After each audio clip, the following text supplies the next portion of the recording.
The water cycle. The water cycle is the movement of water as it circulates through the environment. The main parts of the water cycle are 1. Evaporation. As energy from the sun heats up water in rivers, lakes, and oceans, water turns into vapor and rises into the air. 2. Transpiration. Water from soil is transported through plants and trees as part of photosynthesis. The water is released as vapor and rises into the air.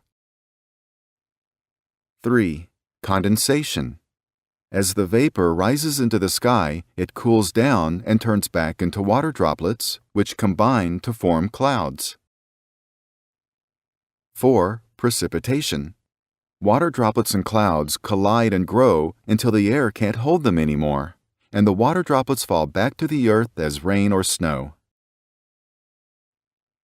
5. Collection. The precipitation is collected either on land as groundwater or back into the rivers, lakes, and oceans.